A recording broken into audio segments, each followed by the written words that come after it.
Good evening, everyone. Am I audible? Can you hear me? Audio, video, both clear?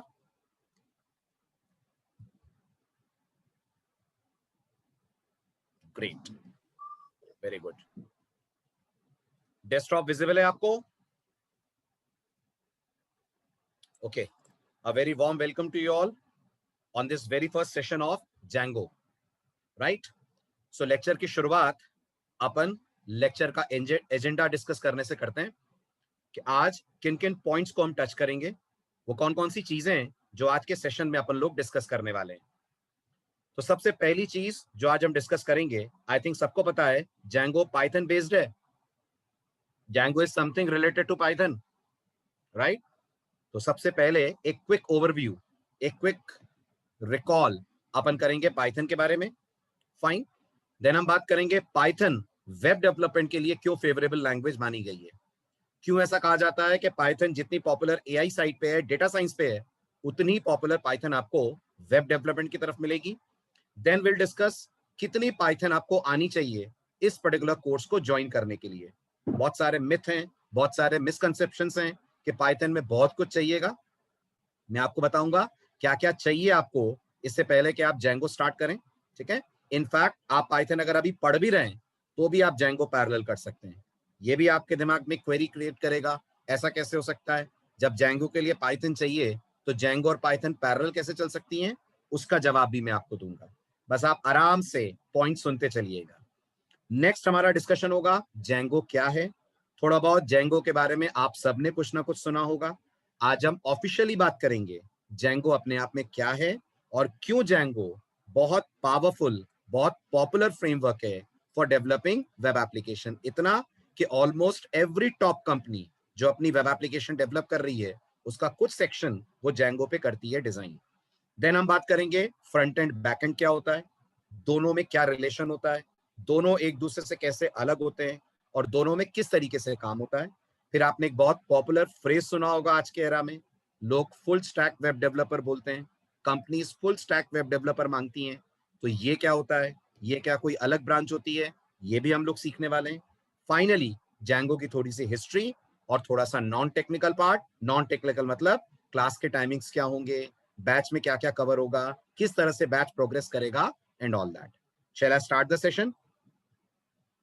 Start करें? चलिए तो शुरू करते हैं सबसे पहले क्वेश्चन के साथ, व्हाट इज पाइथन।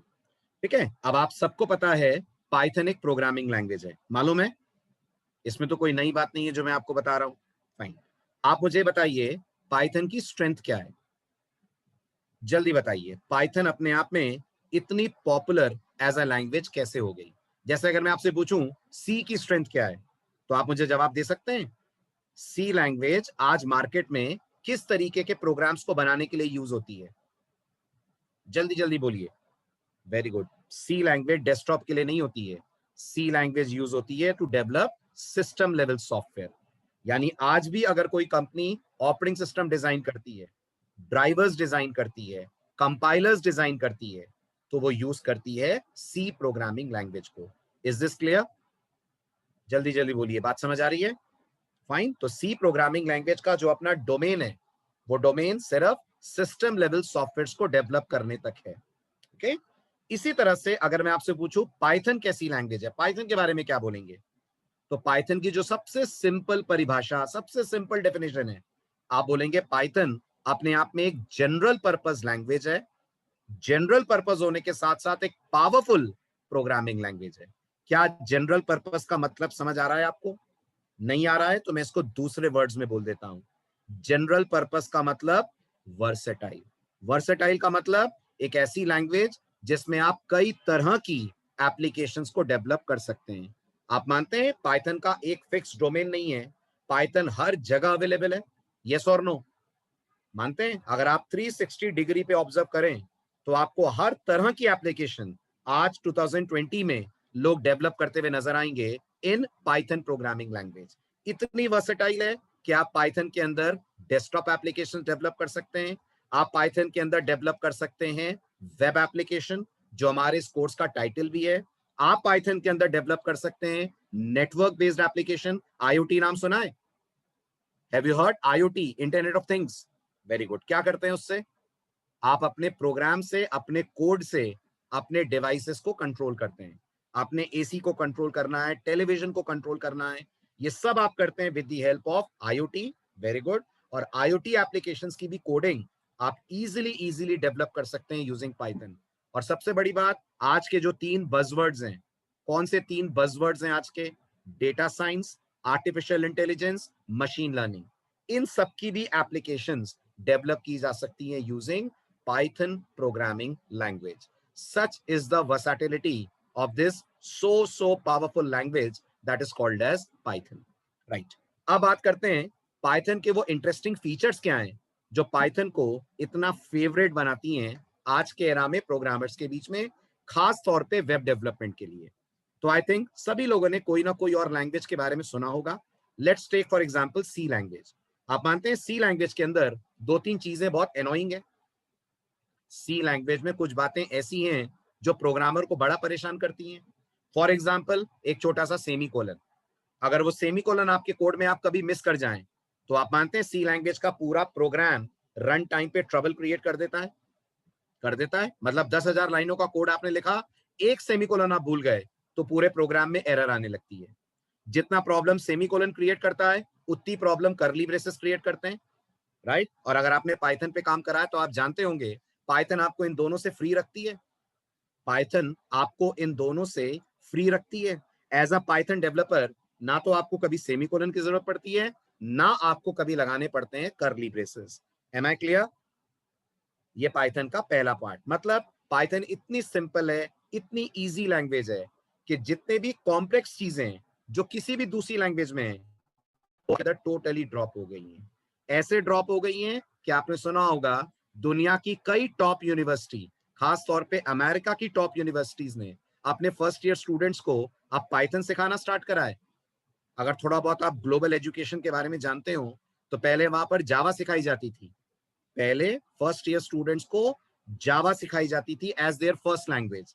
आज as their first language maximum students in the entire world are starting their coding journey with Python.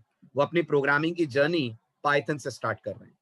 Second benefit Python का, पाइथन में आपने एक्सपीरियंस करा होगा, जो कोड आप 10 लाइनों में सी में लिखकर करेंगे, जो कोड आप 15 लाइनें जावा में लिखकर करेंगे, वो कोड आप पाइथन में कर देंगे 4 से 5 लाइन में। Can I say length of a code in Python is very small compare to Java, C and C plus plus? Everyone tell me, can I say this? Very good. Mumbai university ने भी Python शुरू कर दी है। बिल्कुल सही बात है, हर जगह शुरू होकर आपको मिलेगी, because Python is one such language जिस लैंग्वेज को सीखने के लिए कोई बहुत बड़ा प्री रिक्विजिट नहीं होता है, राइट? तीसरी बात जो आप जब प्रोजेक्ट्स बनाएंगे तब आपको पता चलेगा, कौन सी बात? पाइथन की बहुत बहुत पावरफुल डेवलपर कम्युनिटी है। आप समझते हैं इस बात का बेनिफिट क्या होता है? अगर आप प्रोफेशनल हैं तो आप जरूर समझते होंगे। क्यों? क्योंकि जब आप कोई प्रोजेक्ट बनाते हैं कहीं ना कहीं फंसेंगे आप उस प्रोजेक्ट में, इस बात के चांसेस हैं। कहीं ऐसा होगा कि आप स्ट्रक कर जाएंगे, कोई एक चीज ऐसी होगी जो प्रोजेक्ट में आपसे हैंडल नहीं हो रही होगी, तो फिर आप हेल्प लेंगे, और हेल्प लेने में डेवलपर कम्युनिटीज बहुत काम आती हैं।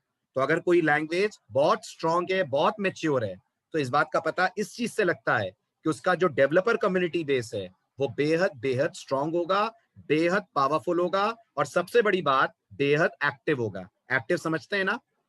आपने उस फोरम में अपनी प्रॉब्लम पोस्ट करी और आपको विद इन मिनट्स और विद इन आवर्स आपके प्रॉब्लम का सॉल्यूशन मिल जाएगा। आपको बहुत ज्यादा वेट उस डेवलपर कम्युनिटी के रिस्पॉन्स का नहीं करना पड़ेगा। सेकेंड थिंग, पाइथन में हर काम को करने की, आप जानते होंगे, बिल्ट इन लाइब्रेरी अवेलेबल है।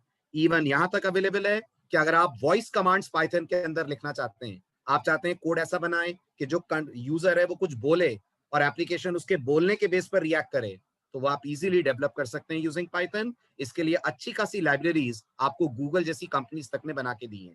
एलेक्सा सुना है? एलेक्सा सुना है, राइट? वो एलेक्सा इसी कॉन्सेप्ट पे बेस्ड है। तो अगर आपको लगता है हम बना सकते हैं एलेक्सा जैसी एप्लीकेशन, ऑफ कोर्स बना सकते हैं। और कितनी लाइन में? मात्र 10 लाइनों में। 10 लाइन से ज्यादा का कोड नहीं है। पाइथन में ये डिजाइन करना कि एक सॉफ्टवेयर ऐसा बनाया जाए जिसको मैं बोलूं लॉन्च ब्राउजर, तो ब्राउजर लॉन्च हो जाए। मैं उसको बोलूं प्ले सॉन्ग, तो वो कोई म्यूजिक प्लेयर लॉन्च करके गाना प्ले कर दे। ऐसी एप्लीकेशन इजीली आप डेवलप कर सकते हैं यूजिंग पाइथन लैंग्वेज। आप सोच कर देखिए, ये एप्लीकेशन आप सी या जावा में बनाएंगे तो लंबा चौड़ा कोड लगेगा, मानते हैं, अच्छी खासी लाइन लगेगी, अच्छी खासी लेंथ ऑफ द कोड लगेगा, जबकि पाइथन में काम आप बेहद बेहद सिंपल तरीके से कर सकते हैं। इसलिए पाइथन को प्रेफर्ड चॉइस माना गया है even for developing applications which are called as web applications. Fine. अब बात आती है ये कोर्स ज्वाइन करने के लिए आपको कितनी पाइथन की नॉलेज की जरूरत है। यानी मैं जेंगो पढ़ाते वक्त जो क्या क्या एज्यूम करूंगा आपने पाइथन में करा हुआ है। नंबर वन, मैं एज्यूम करके चलूंगा आपने पाइथन की 4 डेटा टाइप्स पढ़ रखी हैं। चारों के नाम आपके स्क्रीन पे आ रहे हैं। बाय द वे, पाइथन में डेटा टाइप्स कितनी है? Everyone please respond. पाइथन कितनी डेटा टाइप प्रोवाइड करती है अपन को? Very good. पाइथन प्रोवाइड करती है आपको 14 डेटा टाइप्स। लेकिन ये सारी 14 की 14 डेटा टाइप्स की जरूरत आपको नहीं है। इन 14 डेटा टाइप्स में सबसे ज्यादा जरूरत आपको जिस चीज की पड़ेगी वो होंगी सिर्फ 4 data type, list, tuple, string and dictionary. मैं फिर कहूंगा, जो अभी पैरेलली पाइथन पढ़ रहे हैं, आप बिल्कुल परेशान मत होइएगा कि सर हमने अभी डिक्शनरी तो कवर की नहीं है। जब हम जैंगो पे पहुंचेंगे तब तक ये सब आपके पाइथन कोर्स में कवर हो जाएगा। तो क्या नेक्स्ट लेक्चर से जैंगो स्टार्ट नहीं होगा? नहीं, नेक्स्ट लेक्चर से जैंगो स्टार्ट नहीं होगा। नेक्स्ट लेक्चर से हम फ्रंट एंड स्टार्ट करेंगे। आपको पता चलेगा अभी फ्रंट एंड क्या है और क्यों जैंगो का प्रोग्राम बनाने से पहले, जैंगो एप्लीकेशंस लिखने से पहले आपको फ्रंट एंड की नॉलेज होने की जरूरत पड़ती है। इसीलिए इस कोर्स का टाइटल मैंने डाला हुआ है full stack web development with Django. ये सिर्फ जैंगो नहीं है, ये कंप्लीट पैकेज है जिसमें आपको फ्रंट एंड बैक एंड दोनों मिलेंगे। पहले फ्रंट एंड होगा और आपके पास आराम से समय रहेगा कि जब तक मैं फ्रंट एंड पढ़ाऊं तब तक आप अपना पाइथन वाला पार्ट कवर अप कर लें। तो पहली चीज जो आपको जैंगो सीखते वक्त पाइथन की जरूरत पड़ेगी वो आपको दिख रही होगी, that is these 4 data types. इसके अलावा इंट फ्लोट मैंने मेंशन करा नहीं है क्योंकि वो मैक्सिमम एप्लीकेशंस में लगते ही हैं। क्या क्या नहीं लगेगा वो भी सुन लें। Byte array, frozen set, set, इन सब की जरूरत पाइथन पढ़ते वक्त, सॉरी, जैंगो पढ़ते वक्त आपको नहीं पड़ेगी। पॉइंट क्लियर हुआ? कौन कौन सी डेटा टाइप्स इंपॉर्टेंट है, समझ आया? सेकेंड, आपने पाइथन में फंक्शंस पढ़े? Have you learned how to create functions in Python? तो आपको जैंगो में खूब खूब बनाने पड़ेंगे अपने फंक्शन। मैक्सिमम कोडिंग जो आप जैंगो में करेंगे वो फंक्शन बेस्ड होगी। एंड आई होप आप सबको याद होगा कौन सा कीवर्ड लगता है पाइथन में फंक्शन बनाने के लिए, कौन सा कीवर्ड? डेफ। तो वो डेफ कीवर्ड की जरूरत जैंगो में भी आपको पढ़ने वाली है। फाइन। तो आप जैंगो के अंदर भी जो सर्वर पे कोड लिखने वाले हैं वो फंक्शन स्टाइल में होगा, तो बहुत ज्यादा जरूरत आपको फंक्शन की नॉलेज की पड़ेगी। लेकिन फंक्शन मतलब फंक्शन, हमें लेमडास की जरूरत नहीं है, हमें और किसी चीज की जरूरत नहीं है, सिर्फ बेसिक फंक्शन, ऐसा जो कुछ आर्गुमेंट ले, कुछ प्रोसेसिंग करे और कुछ रिजल्ट रिटर्न करे। इतना जानते हैं आप? इतने फंक्शंस जानते हैं, इतना फंक्शंस बना लेते हैं, वेरी गुड, ठीक है। थर्ड पार्ट आता है जो जैंगो बनाते वक्त जरूरत पड़ेगी। जैंगो ऑब्जेक्ट ओरिएंटेड वे में काम करता है। एंड आई थिंक सबको पता है अगर ऑब्जेक्ट ओरिएंटेड वे में काम करता है तो इसका मतलब दो चीजें तो आपको आनी चाहिए। Number one is called as class and number two is called as object. Django में आप बहुत सारी चीजें क्रिएट करेंगे एज ऑब्जेक्ट जिनकी जैंगो आपको बनाकर देगा क्लासेस। तो यू शुड नो पाइथन में किसी भी क्लास का ऑब्जेक्ट कैसे क्रिएट करा जाता है। अगेन मैं आपको याद दिलाऊंगा, हमें नेक्स्ट डे से इसकी जरूरत नहीं है। इसमें कम से कम अभी 1 महीने का समय है ये टॉपिक्स को आने में, क्योंकि 1 महीने तक हमारा फ्रंट एंड वाला पार्ट ही चलता रहेगा। तो आराम से आप इन टॉपिक्स को इस गिवन टाइम पीरियड में कवर अप कर सकते हैं। इसके अलावा आपको जरूरत पड़ने वाली है एक्सेप्शन हैंडलिंग की। एक्सेप्शन हैंडलिंग में क्या क्या? सिर्फ 2 कीवर्ड्स जो सबसे ज्यादा जैंगो यूज करेगा, जिन्होंने पाइथन पूरी पढ़ी हो आपको पता होगा। एक होता है ट्राई और दूसरा क्या होता है पाइथन में एक्सेप्शन हैंडल करने के लिए? वेरी गुड, दूसरा होता है एक्सेप्ट। कैच नहीं होता है, कैच तो जावा में होता है, पाइथन के अंदर होता है ट्राई एंड एक्सेप्ट। इन 2 कीवर्ड्स की आपको जरूरत पड़ने वाली है। तो जब भी आपके पास समय हो 1 महीने के अंदर अंदर इन टॉपिक्स को रिवाइज कर लीजिएगा। मैं आपको पूरा 1 मंथ दे रहा हूं।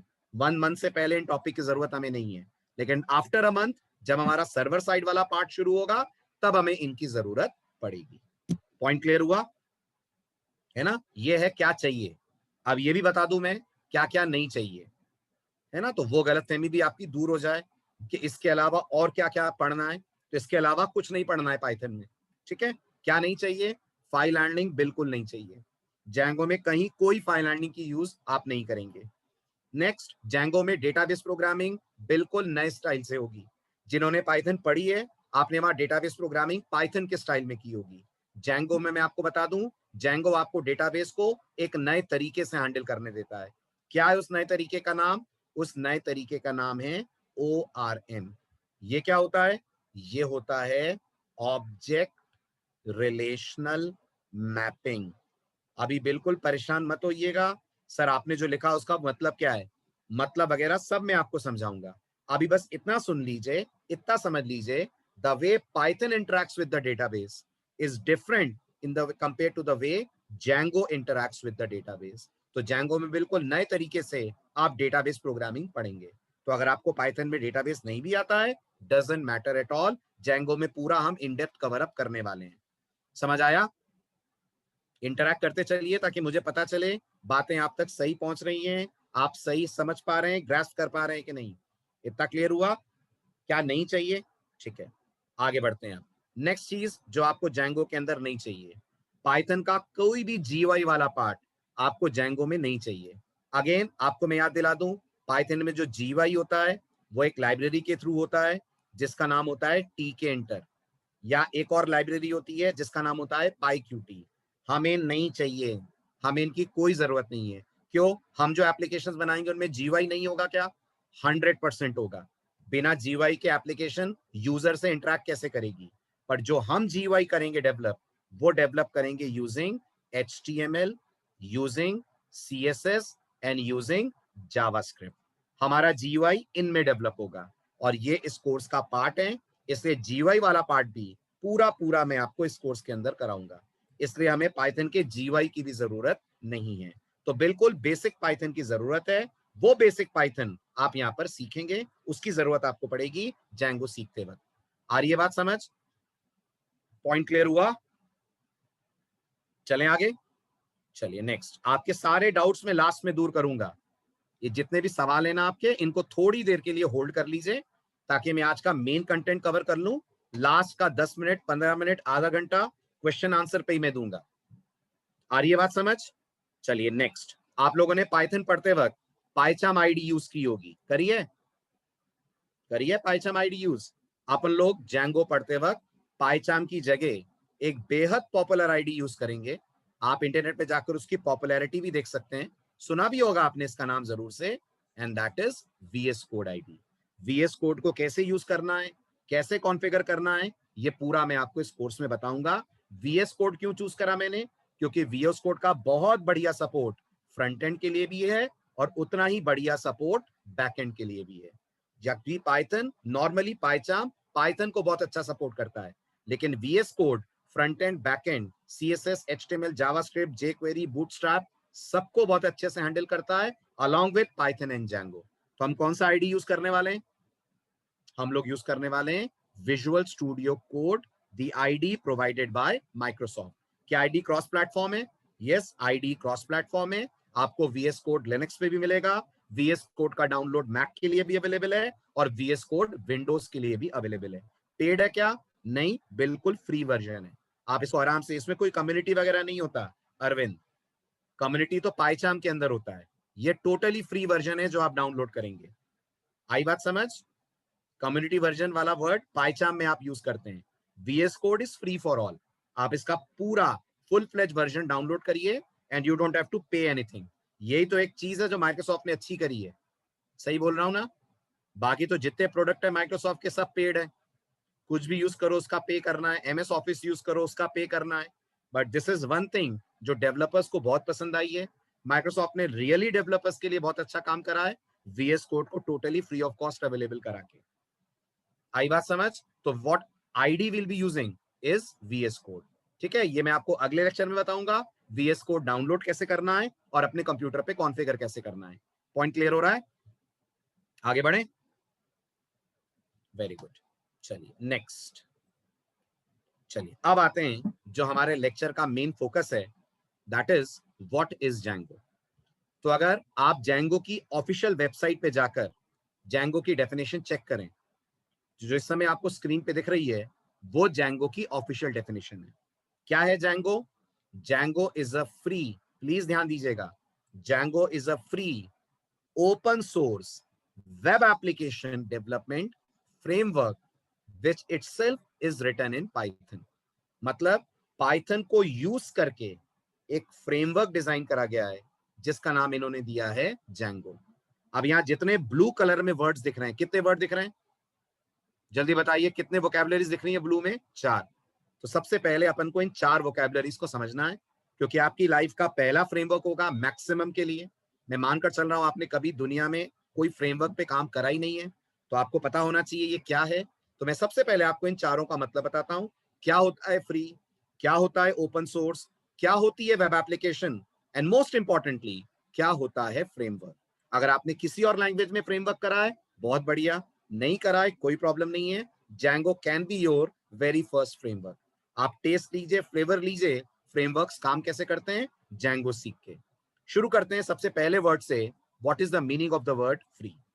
फ्री का मतलब जैसे पाइथन फ्री है, जैसे पाइथन डाउनलोड करना यूज करने के लिए आपको कोई चार्ज पे नहीं करना पड़ता, ऐसे Django भी टोटली फ्री है. आप Django को डाउनलोड करेंगे Django की साइट से, डाउनलोड करके अपने कंप्यूटर में इंस्टॉल करेंगे, यूज करेंगे, और आपको Django वालों को 1 रुपया Django यूज करने का पे नहीं करना है. हाँ, अगर आप अपनी तरफ से Django को यूज करते हैं कमर्शियली, कैसा, उसको चेंज करते हैं, उसके अंदर अपने कोड्स डालकर उसको मॉडिफाई करते हैं, तो फिर आपको Django का एक दूसरा वर्जन लेना पड़ता है जिसका नाम होता है Django सूट. ध्यान से सुनिएगा, जिसका नाम होता है Django सूट. लेकिन 90% लोगों को इसकी कोई जरूरत नहीं पड़ती है.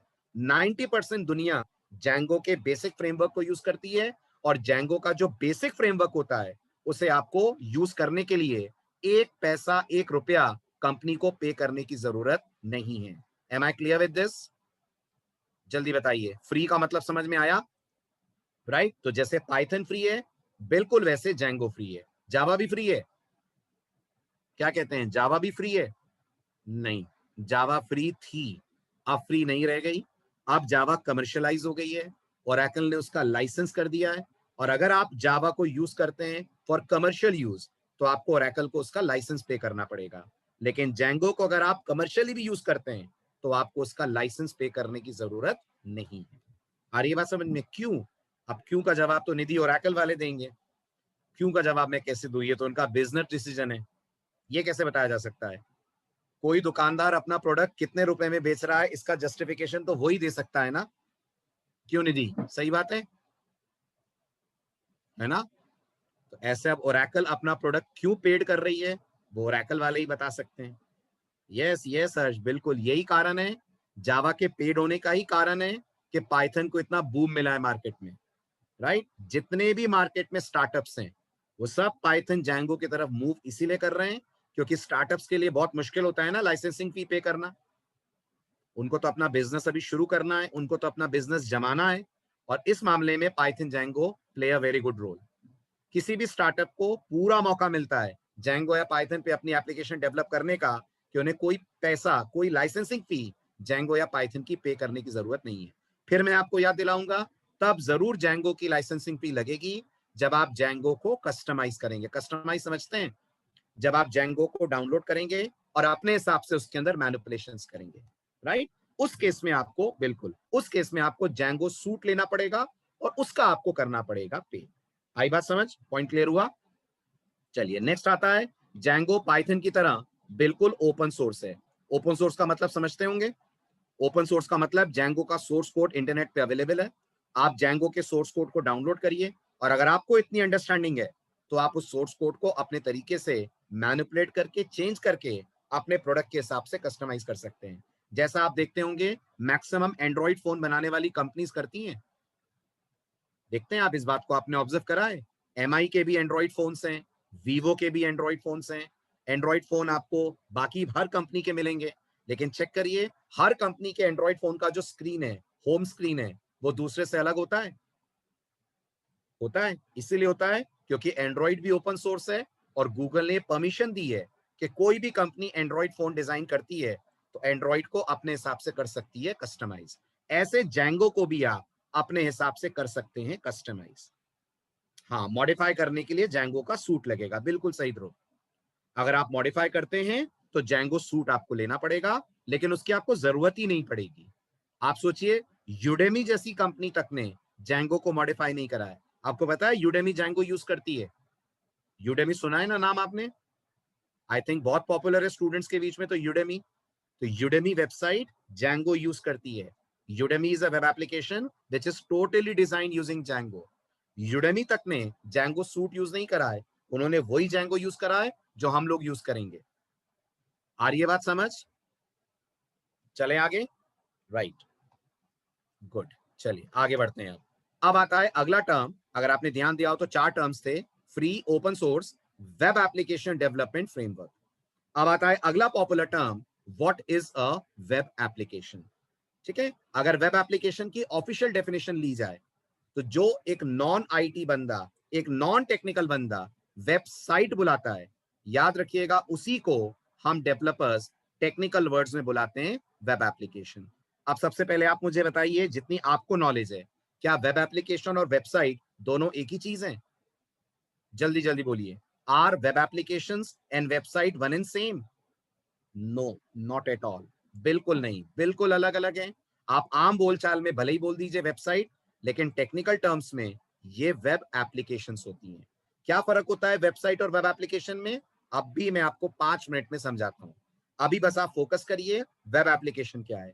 तो वेब एप्लीकेशन ऐसा प्रोग्राम है, ऐसा कोड है, जिसे आप डेवलप करके इंटरनेट के ऊपर एक पर्टिकुलर कंप्यूटर पे इंस्टॉल करेंगे। जिस कंप्यूटर को आपने कई बार लोगों को कहते हुए सुना होगा, we call it server computer.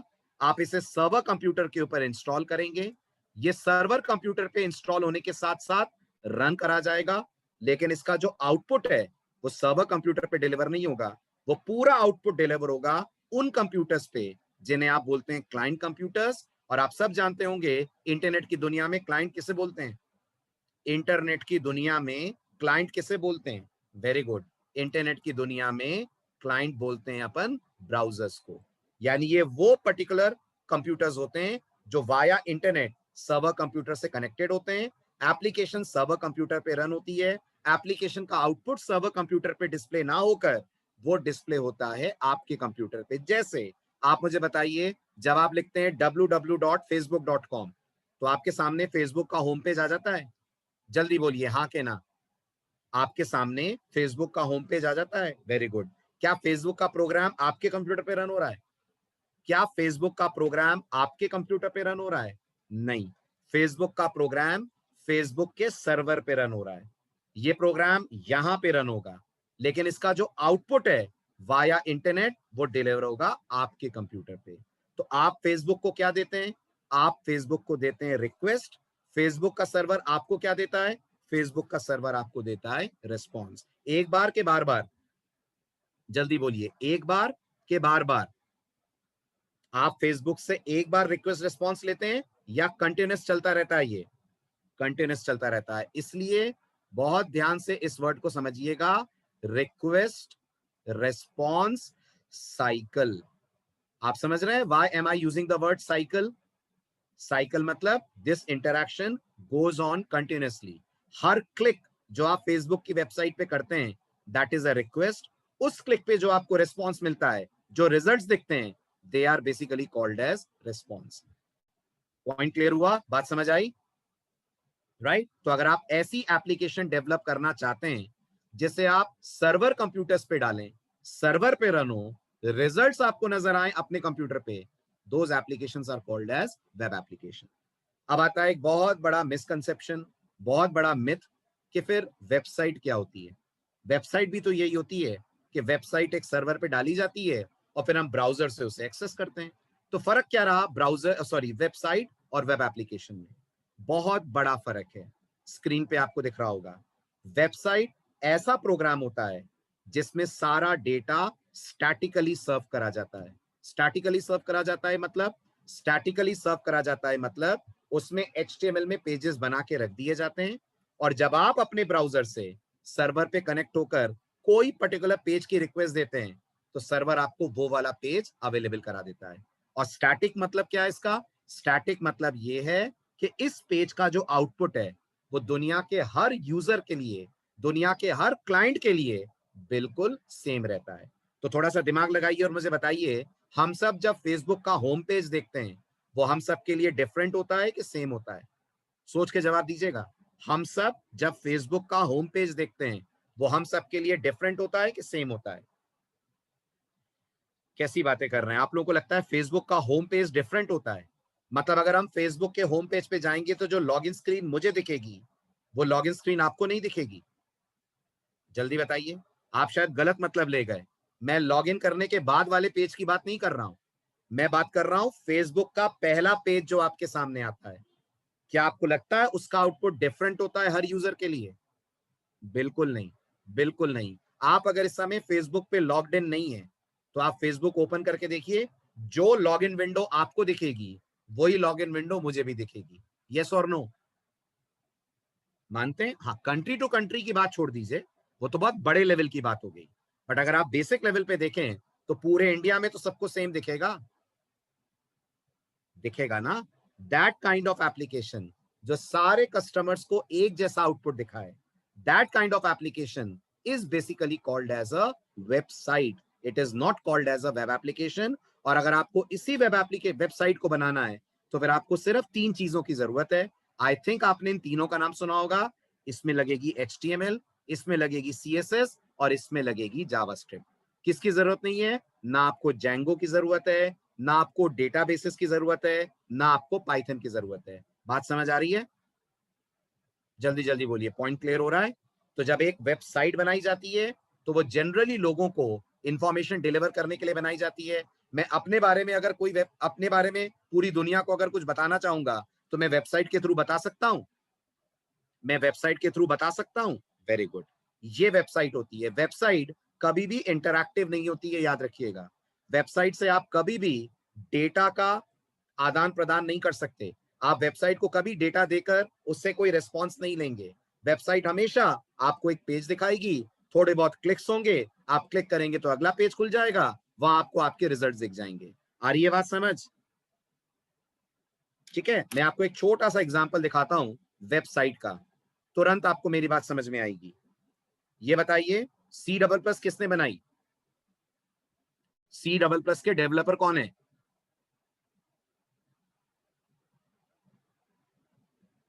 है ना? ठीक, तो मैं आपको मिस्टर ब्यान स्ट्रोस्ट्रप इस पेज पे लेके चलता हूं। चलिए देखिए आप ध्यान से, ये इनकी वेबसाइट है।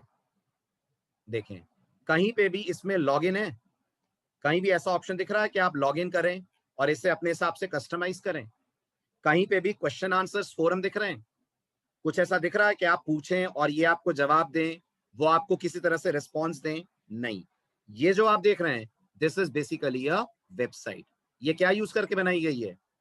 ये क्या यूज करके बनाई गई है? सिंपल एंड प्लेन HTML, और थोड़ी बहुत इसके अंदर लगी होगी CSS। इसमें तो जावास्क्रिप्ट भी नहीं है। अगर आप इसको चेक करें, तो इसमें तो जावास्क्रिप्ट भी नहीं लगी हुई है। ये प्लेन एंड सिंपल है, that is using HTML and CSS। बस थोड़े बहुत क्लिक्स हैं, आप क्लिक करेंगे, उस क्लिक के ऊपर आपको ये रिस्पॉन्स दे देगा। Are you getting this? आ रही है बात समझ में? तो ऐसे अपनी पर्सनल लेवल पे कोई चीज बनाना, अपने पर्सनल लेवल पे साइट बनाना, ये सारी की सारी चीजें आप डेवलप करते हैं यूजिंग वेबसाइट। आ रही है बात समझ? पॉइंट क्लियर हो रहा है? ठीक है, इसी तरह से आप किसी न्यूज़पेपर की साइट पे जाइए, वहां भी आप नोटिस करते हैं न्यूज़पेपर की साइट पे भी बस इंफॉर्मेशन मिलती है ना? तो जहां पर आपसे लॉगिन नहीं करवाया जाए, जहां पर आपको कोई रिस्पॉन्स लॉगिन करके ना मिले, वो अपने आप में कहलाएगी वेबसाइट। अब आप याद करिए Amazon, क्या Amazon पे भी ऐसा ही होता है, या Amazon पे आप कस्टमाइज वे में सर्चेस कर पाते हैं?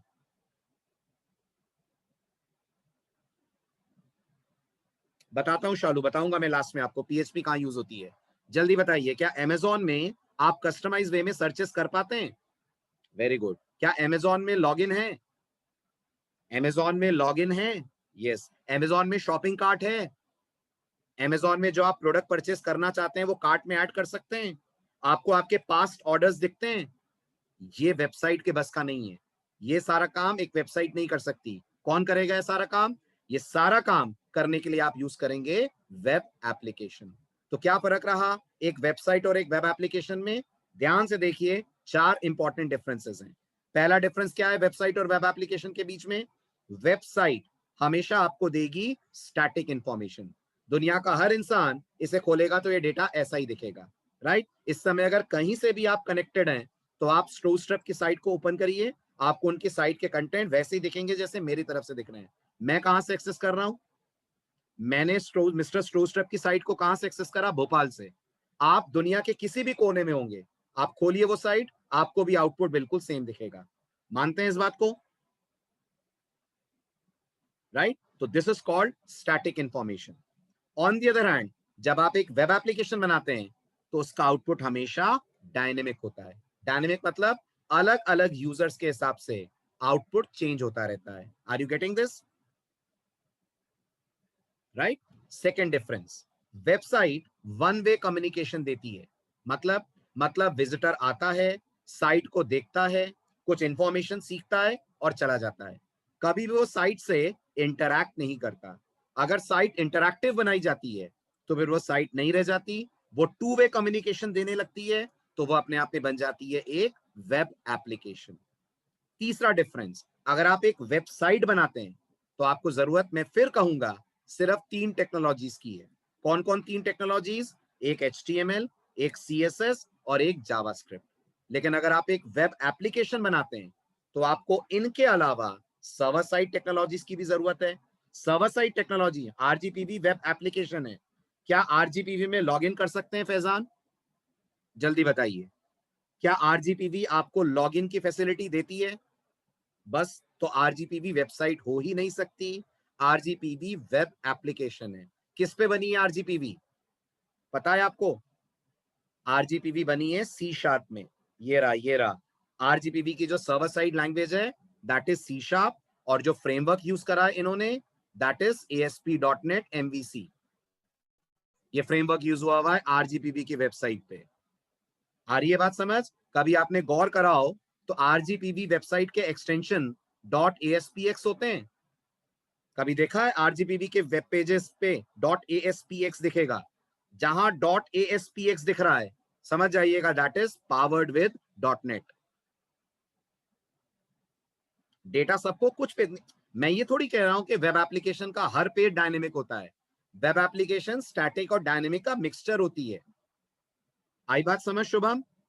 अगर मैं एक वेब एप्लीकेशन बनाऊंगा और उसमें लॉगिन पेज बनाऊंगा तो वो लॉगिन पेज वेबसाइट जैसा ही दिखेगा। आ रही है बात समझ? लेकिन लॉगिन करने के बाद तो डेटा अलग दिखेगा ना। क्या कहते हैं शुभम? जब आप RGPV में या किसी भी दुनिया की साइट में लॉगिन करेंगे तो आपको आपके हिसाब से कंटेंट्स दिखेंगे कि नहीं? बस, तो फिर ये वेबसाइट नहीं हुई ना, ये अपने आप में हो गई एक वेब एप्लीकेशन। बात समझ में आई? पॉइंट क्लियर हुआ?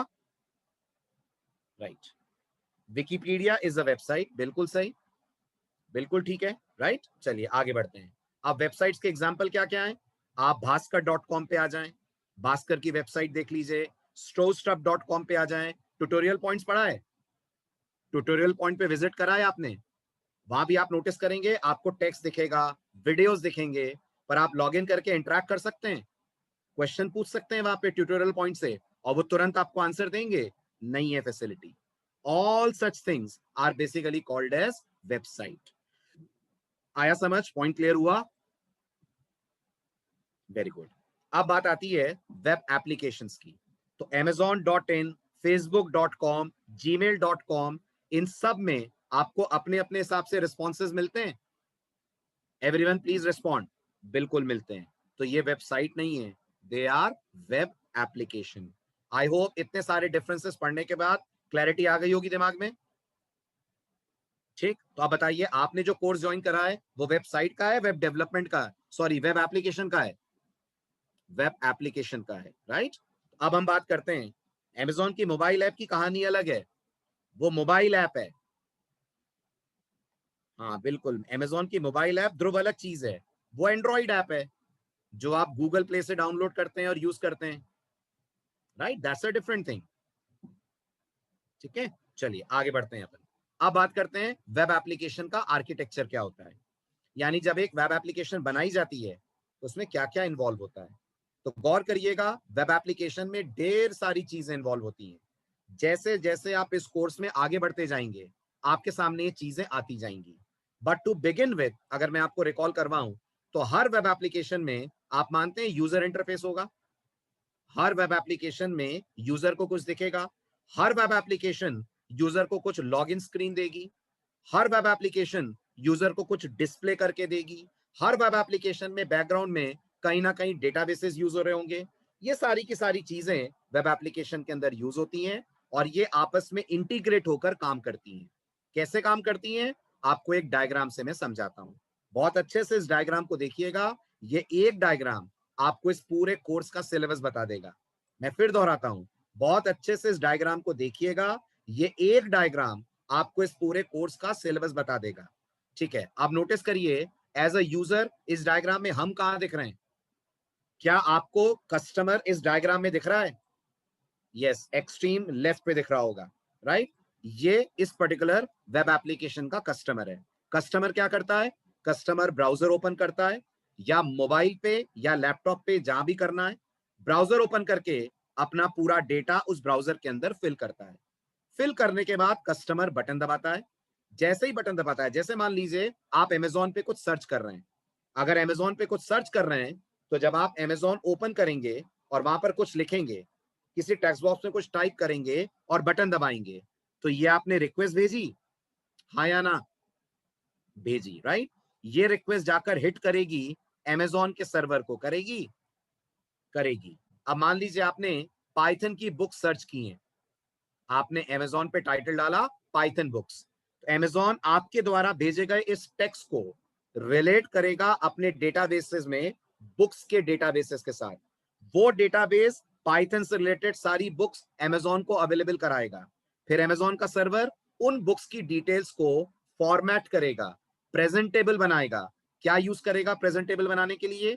क्या पाइथन यूज होगी? नहीं, इन सबको प्रेजेंटेबल बनाने के लिए यूज होंगी HTML, CSS, जावास्क्रिप्ट। इस पूरे डेटा के हिसाब से रेस्पॉन्स को चेंज करेगा। वो रेस्पॉन्स सेंड करा जाएगा वापस ब्राउजर को, और एज अ एंड यूजर आपको उसका रेस्पॉन्स अपने ब्राउजर विंडो पे दिख जाएगा। तो आप बताइए, आपकी रिक्वेस्ट को प्रोसेस किसने करा? क्या HTML, CSS ने करा? नहीं, आपकी रिक्वेस्ट को प्रोसेस सर्वर साइड के कोड ने करा। ये सर्वर साइड का कोड क्या HTML में लिखा गया होगा? नो, ये सर्वर साइड का कोड लिखा गया होगा या तो पाइथन में, या तो लिखा गया होगा जावा में, या तो लिखा गया होगा PHP में। तो ये सब सर्वर साइड लैंग्वेजेस हैं। क्या ये सब सर्वर साइड लैंग्वेजेस हैं? Yes, they all are called as languages which are running at the server end. ठीक है, अब आपको अगर पाइथन सर्वर पे चलानी है, तो आपको क्या यूज करना है? तो आपको यूज करना है something which is called Django. क्या जैंगो के बिना पाइथन सर्वर पे काम नहीं कर सकती? कर सकती है, लेकिन फिर हर छोटे से छोटा काम, बड़े से बड़ा काम आपको करना पड़ेगा, जिसको करने में आपको महीनों लग जाएंगे। और वो काम अगर आप जैंगो से करवाएंगे, तो जैंगो वो काम आपको 10 दिन में करके दे देगा। आ रही है बात समझ में? पॉइंट क्लियर हुआ? बिल्कुल। फ्लास्क भी अपने आप में फ्रेमवर्क है। मैं भी आ रहा हूं, धीरे धीरे आ रहा हूं फ्रेमवर्क की तरफ। अभी तो आप इतना समझिए कि सर्वर पे पाइथन लगी हुई है, क्लाइंट पे HTML, CSS, जावास्क्रिप्ट लगी हुई है, और ये पूरा आर्किटेक्चर होता है आपकी वेब एप्लीकेशन का। बात समझ में आई? पॉइंट क्लियर हुआ? जल्दी बताएं फटाफट।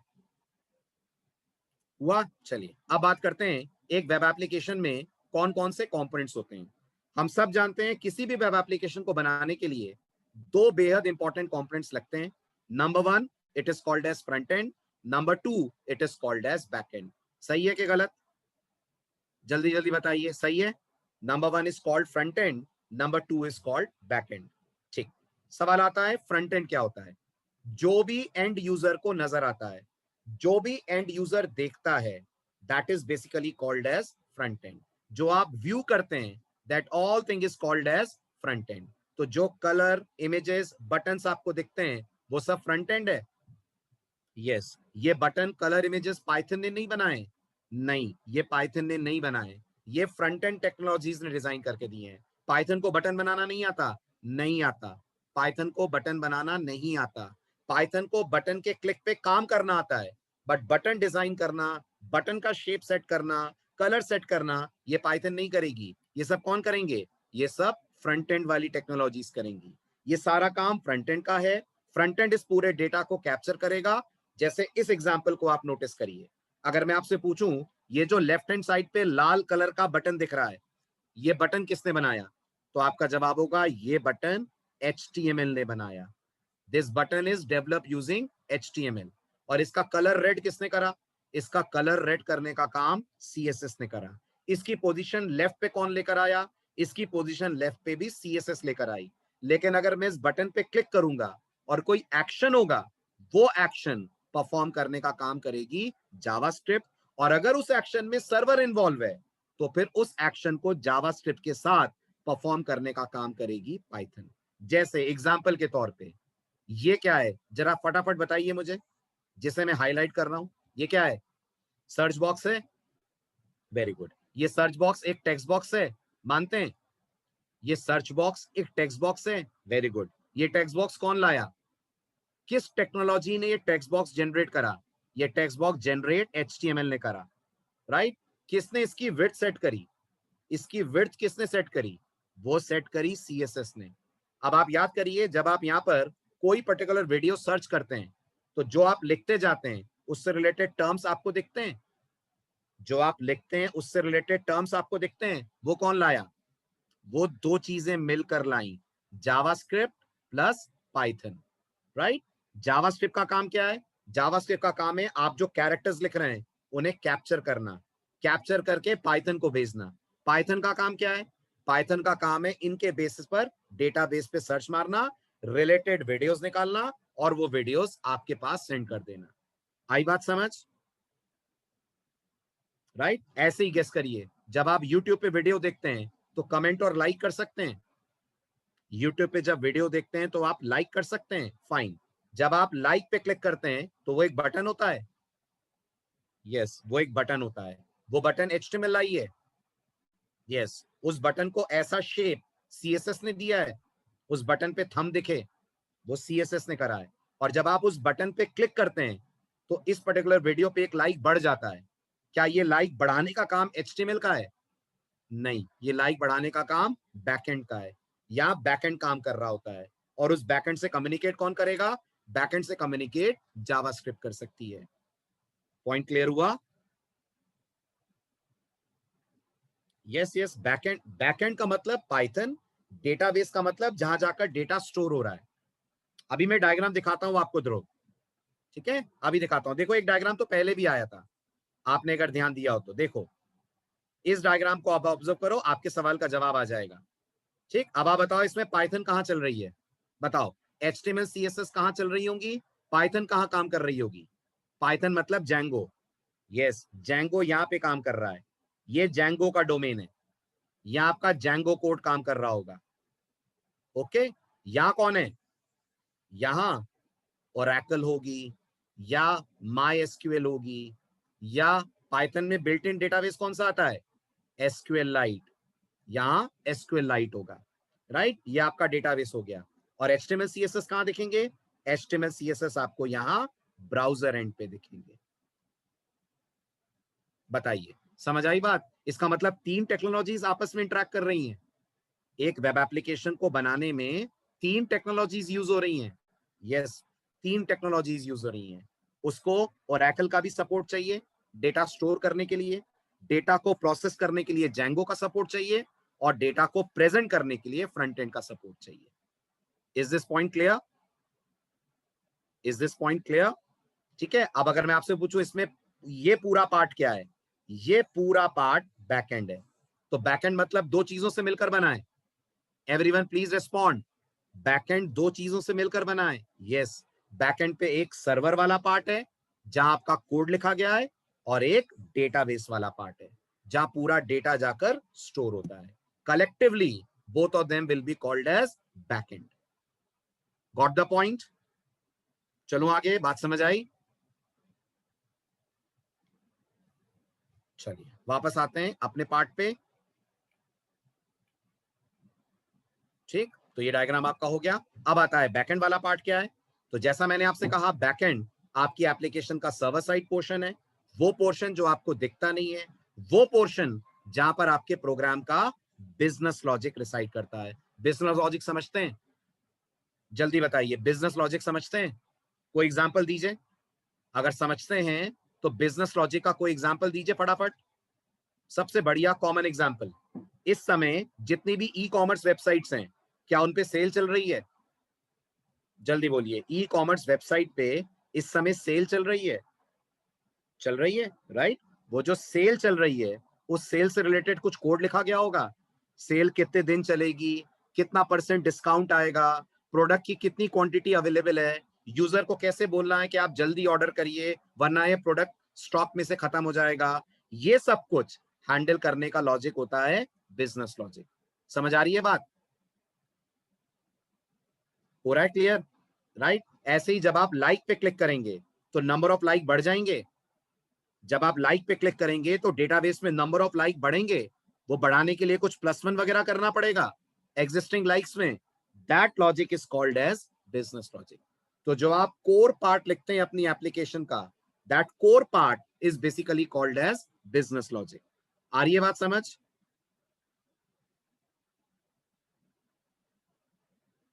पॉइंट क्लियर हुआ? आगे बढ़े।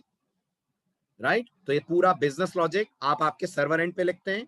वो बिजनेस लॉजिक डेटाबेस से कम्युनिकेट करता है और उस कम्युनिकेशन का जो भी आंसर आता है, वो आंसर किसको डिलीवर होता है? जल्दी जल्दी बताएं, वो आंसर किसको डिलीवर होता है? वो आंसर डिलीवर होता है फ्रंट एंड को।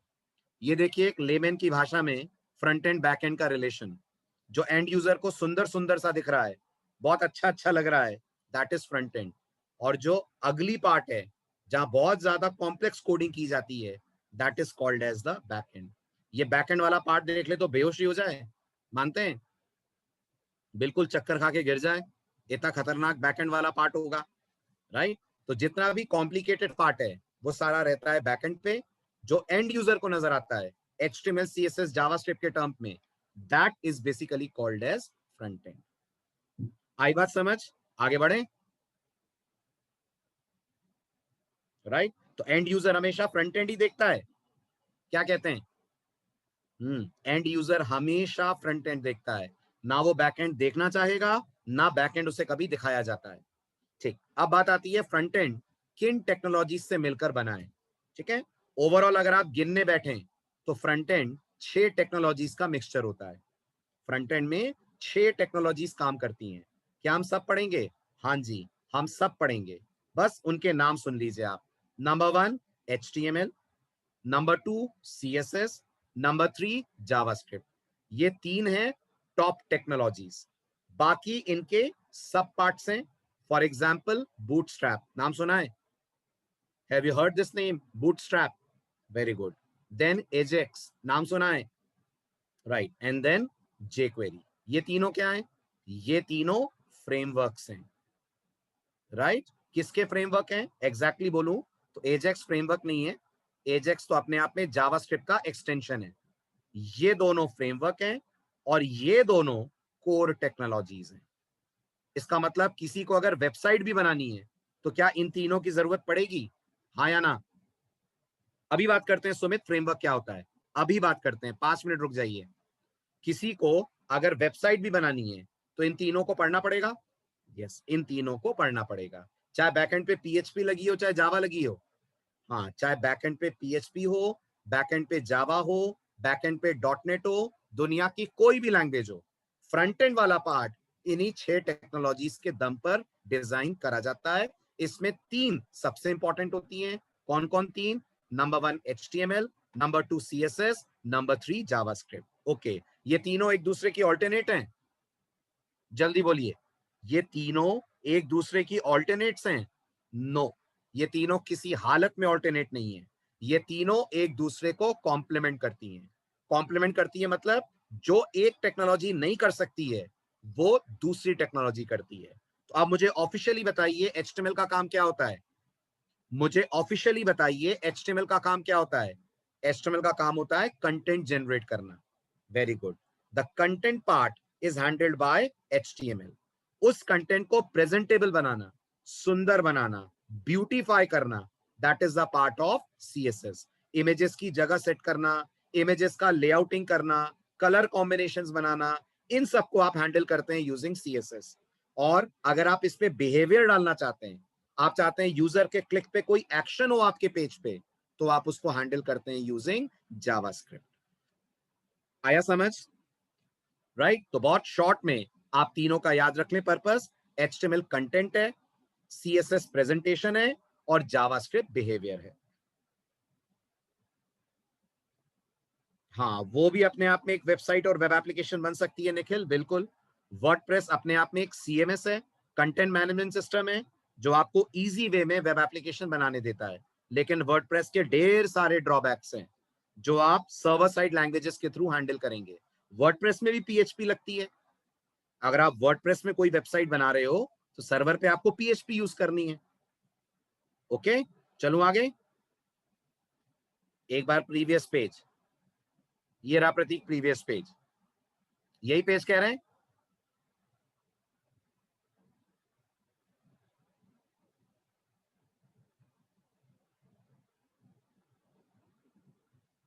मोबाइल ऐप तो एंड्रॉइड में डिजाइन करा गया है ना ध्रुव।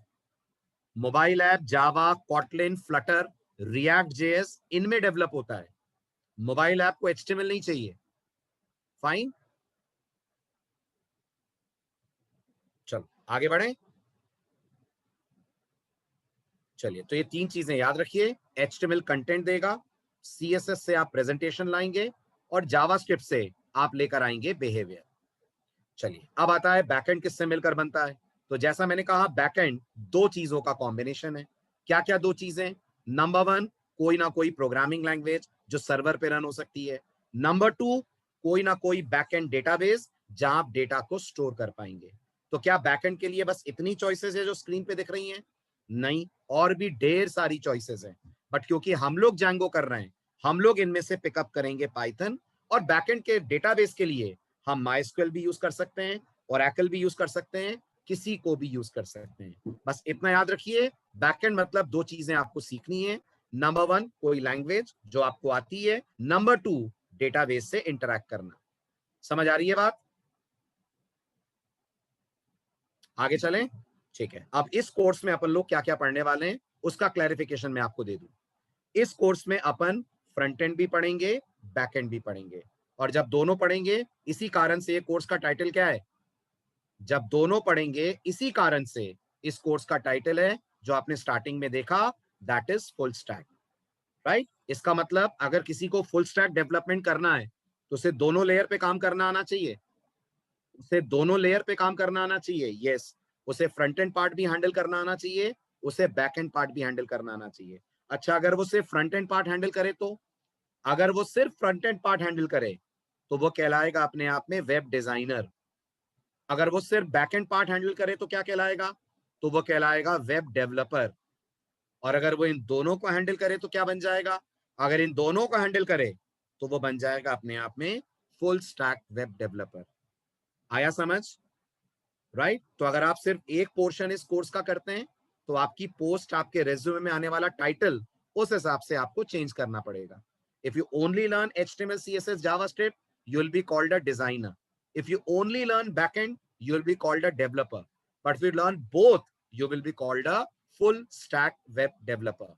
टर्मिनोलॉजी क्लियर हुई? जल्दी बताइए, पॉइंट क्लियर हुआ? ठीक है, चलिए अब आता है फुल स्टैक वेब डेवलपमेंट के अंदर क्या क्या चीजें शामिल होती हैं। तो मैं एक बार फिर बता दूं, जैसा मैंने कहा, दोनों चीजें होती हैं। Of course Prateek, better to excel in both, क्योंकि आज जितनी भी कंपनीज हैं वो अकेले बैकएंड, अकेले फ्रंट एंड पे काम नहीं करती। उन्हें ऐसे लोग चाहिए जो एक्सेल करें दोनों में। उनको डिपेंडेंसी किसी एक पे नहीं रखनी है। Are you getting things? बाकी फिर आपके प्रोजेक्ट के ऊपर डिपेंड करता है। अगर मेरे से आप पूछें तो आज के एरा में जितना कंपटीशन है उसके हिसाब से full stack is in demand. आप कहीं भी चले जाएं तो आपको फुल स्टैक पे तो करना ही पड़ेगा, डेफिनेटली। और सोचो ना, आप अगर आपको फुल स्टैक आता है तो आप कंपनी के लिए ज्यादा वैल्यूएबल रिसोर्स हुए कि नहीं? आप बताओ। अगर आपको फुल स्टैक आता है तो आपको कुछ ज्यादा ही आता है ना जितना उनको चाहिए। अगर उनको सिर्फ सर्वर पे भी आपसे काम करवाना हुआ तो करवा लेंगे ना। और कभी फ्रंट एंड पे भी ले जाना हुआ तो आपका पोर्टफोलियो फ्रंट एंड भी कर सकते हैं। That is the benefit.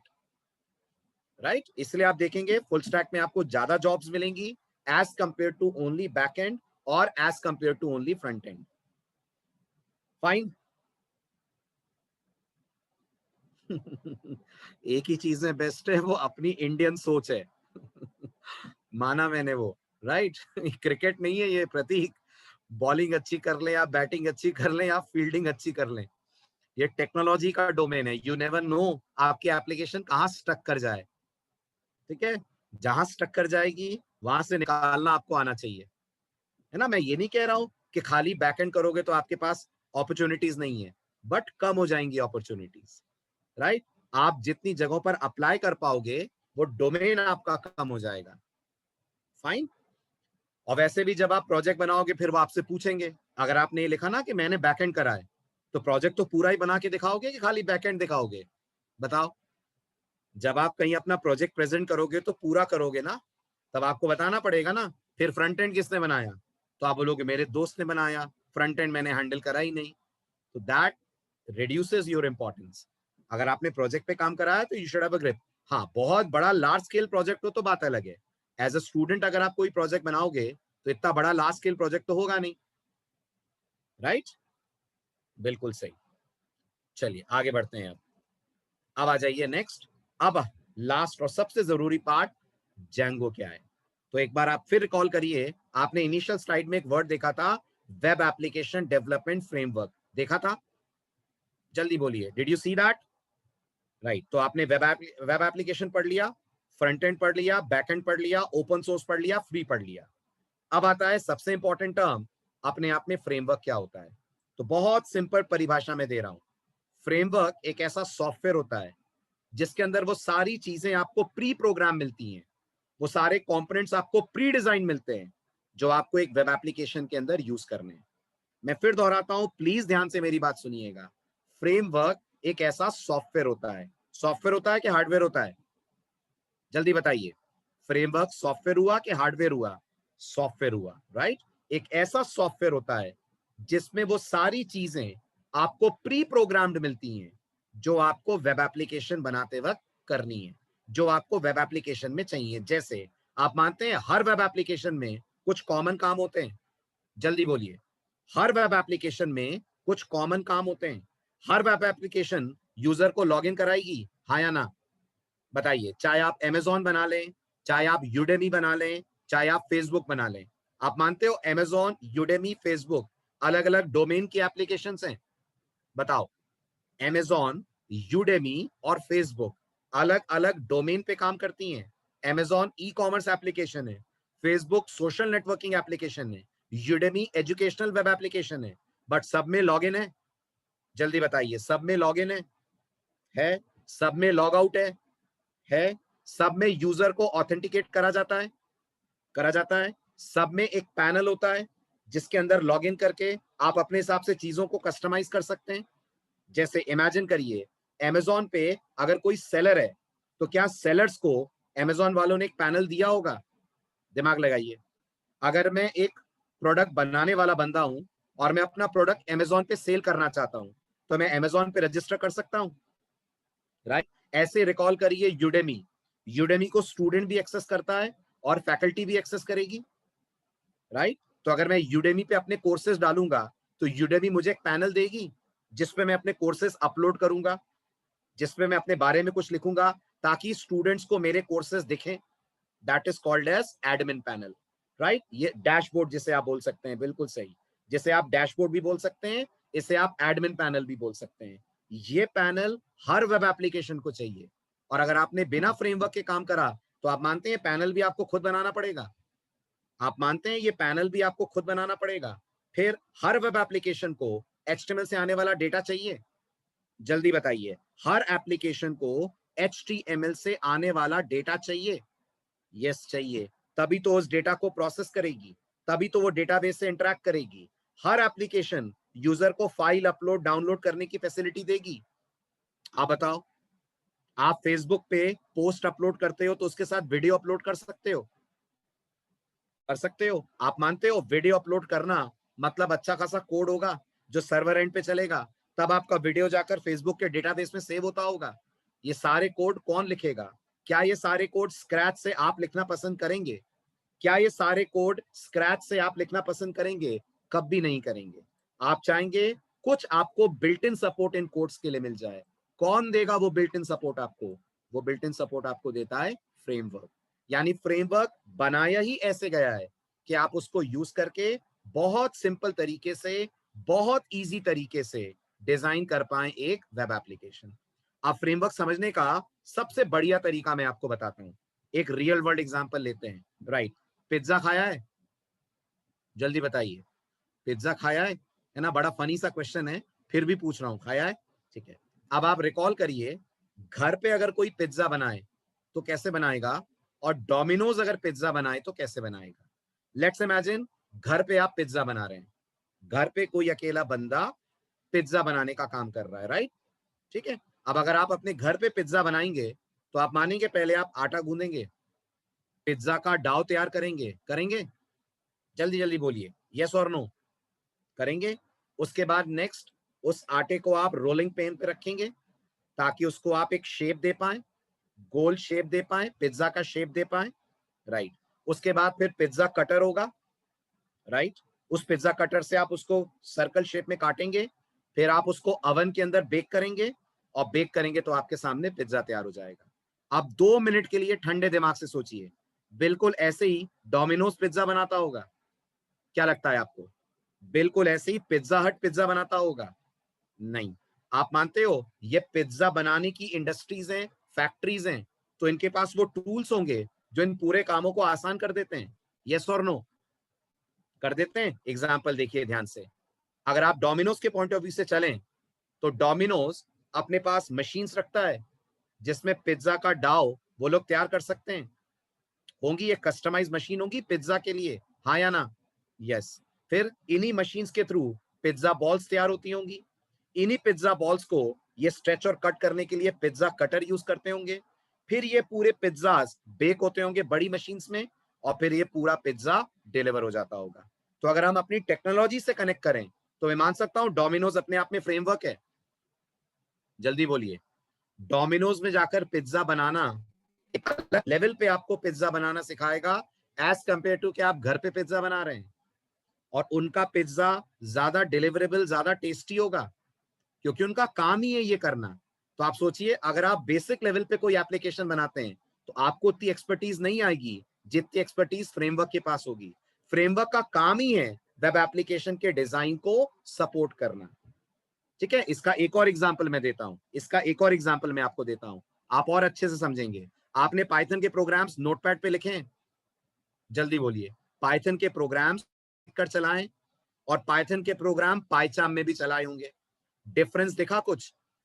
Notepad पे पाइथन का प्रोग्राम बनाकर चलाना और पाइचार्म पे चलाने में फर्क दिखा? दिखा। क्या नोटपैड पाइथन बनाया गया है? जल्दी बोलिए, क्या नोटपैड पाइथन के लिए डिजाइंड है? नहीं। नोटपैड तो एक टेक्स्ट एडिटर है, आप जबरदस्ती उसको प्रोग्रामिंग में यूज करते हैं। क्या पाइचार्म पाइथन के लिए बनाया गया है? क्या पाइचार्म पाइथन प्रोग्रामिंग के लिए लिखा गया सॉफ्टवेयर है? यस। तो वो पाइथन को ज्यादा बेटर सपोर्ट करेगा? यस। क्या नोटपैड में बैठकर आप इंपोर्ट कर सकते हैं मॉड्यूल्स को? नहीं। क्या पाइचार्म मॉड्यूल्स इंपोर्ट कर लेता है? कर देगा। क्या पाइचार्म इंटरनेट से लाइब्रेरीज डाउनलोड कर लेगा? कर लेगा, क्योंकि पाइचार्म बना ही इसलिए है कि वो पाइथन के डेवलपमेंट को सिंप्लीफाई करे। आई थिंक समझ में आ रहा होगा बिना फ्रेमवर्क के काम करना और फ्रेमवर्क से लेकर काम करने में क्या अंतर है। रिलेट कर पा रहे हैं? तो मैं एक मान सकता हूं फ्रेमवर्क हमारा काम इजी कर देता है। क्या मैं कह सकता हूं? यस। लेकिन फ्रेमवर्क के साथ एक प्रॉब्लम भी है, फ्रेमवर्क के साथ एक लिमिटेशन भी है। हर फ्रेमवर्क एक पर्टिकुलर काइंड ऑफ एप्लीकेशन के लिए डिजाइन होता है। जैसे जैंगो किसका फ्रेमवर्क है? वेब एप्लीकेशन का। तो जैंगो में हम वेब एप्लीकेशन ही डेवलप कर सकते हैं। यस, जैंगो में हम वेब एप्लीकेशन ही डेवलप कर सकते हैं। जैसे डोमिनोज छोले भटूरे डिलीवर करेगा, आप बताइए, क्या डोमिनोज में छोले भटूरे बनाए जा सकते हैं? नहीं बनाए जा सकते हैं। वो एक कंपनी है जो स्पेशली डिजाइंड है फॉर पिज्जा बेकिंग। समझ आ रही है बात? लेकिन घर पे हम छोले भटूरे बना सकते हैं, पिज्जा के साथ साथ बना सकते हैं। राइट, तो फ्रेमवर्क के साथ यही एक इशू होता है। फ्रेमवर्क एक लिमिटेड काम के लिए यूज होता है, वो जिस काम के लिए बना है बस वो उसी काम को करेगा, लेकिन करेगा बेस्ट वे में, करेगा बेस्ट वे में, क्योंकि वो उसी पर्टिकुलर काम के लिए डिजाइन करा गया सॉफ्टवेयर है। अब अगर आपको लग रहा है सर जैंगो क्या क्या सपोर्ट अपन को देता है, अगर कोई पूछे मुझसे कि Django वेब एप्लीकेशन में क्या सपोर्ट देता है, तो ये कुछ याद रखिएगा, कुछ चीजें हैं जो Django आपके लिए इजी कर देता है। मैं आपको एक एक का ओवरव्यू देता हूं ताकि आपको पता लगे आप क्या क्या पढ़ेंगे इस कोर्स में। नंबर 1, Django आपके लिए पूरा log in log out automate कर देगा। अगर आप थोड़ा बहुत भी टेक्नोलॉजी समझते हो तो लॉग इन का मतलब डेटाबेस से डेटा लाना, वेरीफाई करना, यूजर आईडी पासवर्ड सब सही है तो सक्सेस का मैसेज देना, गलत है तो एरर का मैसेज देना। इसकी अच्छी खासी कोडिंग लगती है और वो कोडिंग आपकी इजी हो जाती है अगर आप इस काम को करते हैं using Django। First point clear हुआ? फर्स्ट पॉइंट क्लियर हुआ? ठीक, अब सेकंड पॉइंट सुनिए। Django की बैकबोन है जो मैं आपको अब बताने जा रहा हूं। बताइए सेकंड पॉइंट क्या दिख रहा है? जल्दी बताइए सेकंड पॉइंट क्या दिख रहा है? ORM, है ना? ध्यान से सुनिएगा, ये ORM क्या होता है, राइट? ये बताइए, डेटाबेस में टेबल्स रहती हैं, जल्दी बोलिए, रहती हैं, और टेबल के अंदर कॉलम रहते हैं, है ना? और थोड़ा बहुत आपने डेटाबेस पढ़ा हो तो डेटाबेस एसक्यूएल समझता है ना? ओके, क्या पाइथन एसक्यूएल जानती है? नहीं, पाइथन को एसक्यूएल नहीं पता है। पाइथन को एसक्यूएल बिल्कुल नहीं पता है, राइट? पाइथन अपने आप में प्रोग्रामिंग लैंग्वेज है। क्या पाइथन डीबीएमएस है? आप बताओ। नहीं ना, पाइथन अपने आप में एक लैंग्वेज है। अच्छा, पाइथन ऑब्जेक्ट ओरिएंटेड प्रोग्रामिंग जानती है? हाँ, जानती है। तो पाइथन में मैं ऑब्जेक्ट्स बना सकता हूं? बना सकता हूं। अब मैं चाहता हूं मैं इस ऑब्जेक्ट का डेटा डेटाबेस में स्टोर करूं, तो अगर मैं Django के बिना करूंगा, और आपने पाइथन में अगर डेटाबेस प्रोग्रामिंग करी हो तो आप देखेंगे मुझे एक एक डेटा खुद निकाल के डेटाबेस में स्टोर करना पड़ेगा, और उसके लिए मुझे एसक्यूएल सीखनी पड़ेगी। Django कहता है एसक्यूएल मत सीखो, आप तो मुझे ऑब्जेक्ट दे दो, मैं ऑब्जेक्ट को ले जाकर टेबल के अंदर स्टोर कर दूंगा। इसका मतलब Django आपके लिए इंसर्ट क्वेरी जनरेट करेगा। अगर आपने एसक्यूएल पढ़ी हो तो डेटाबेस में रिकॉर्ड डालने के लिए इंसर्ट क्वेरी लगती है, Django इंसर्ट क्वेरी जनरेट करेगा। ऐसे ही बताइए डेटाबेस से डेटा फेच कैसे करते हैं? डेटाबेस से डेटा फेच कैसे करते हैं? सेलेक्ट क्वेरी से। Django आपके लिए सेलेक्ट क्वेरी लिखेगा। Django में आप ऑब्जेक्ट से इंटरेक्ट करेंगे, और Django ऑब्जेक्ट को किससे कनेक्ट करेगा? जल्दी बताइए, Django ऑब्जेक्ट को किससे कनेक्ट करेगा? वेरी गुड, Django ऑब्जेक्ट को कनेक्ट करेगा टेबल से। अब आप एक बार दोबारा इस फुल फॉर्म को समझने की कोशिश करिए। क्या है ORM का फुल फॉर्म? ORM का फुल फॉर्म है ऑब्जेक्ट। ऑब्जेक्ट मतलब ऊप्स, है ना? R का फुल फॉर्म है रिलेशनल। रिलेशनल का मतलब है डेटाबेस, राइट? और M stands for mapping. Mapping का मतलब है कनेक्टिविटी। तो आपके ऑब्जेक्ट्स डेटाबेस से ऐसे कनेक्ट होते हैं कि आप ऑब्जेक्ट में डेटा डालते हैं और Django से कहां ट्रांसफर कर देगा? Django से ट्रांसफर कर देगा डेटाबेसेस के अंदर। मतलब बिना एसक्यूएल लिखे एसक्यूएल में काम कर लेंगे अपन। क्या कहते हैं? यस, आप एक लाइन की एसक्यूएल नहीं लिखेंगे, नॉट इवन दिस। ये सबसे सिंपल कमांड होता है ना एसक्यूएल का, सेलेक्ट स्टार फ्रॉम एम्प्लॉय, है ना? बड़ा सिंपल है। आप ये तक नहीं लिखेंगे Django में, इस तक की आपको जरूरत नहीं है। आप Django को बोलेंगे एम्प्लॉय के रिकॉर्ड्स ले आओ, Django आपके लिए एम्प्लॉय के रिकॉर्ड्स ले आएगा without you writing any kind of SQL. कौन देता है ये फीचर? ये फीचर देने वाले कंपोनेंट का नाम है ORM, stands for object relational mapping. Is this point clear? Power समझ आई आपको Django की? अच्छा, और ये Django ही कर सकता है या और भी फ्रेमवर्क्स करते होंगे ये काम?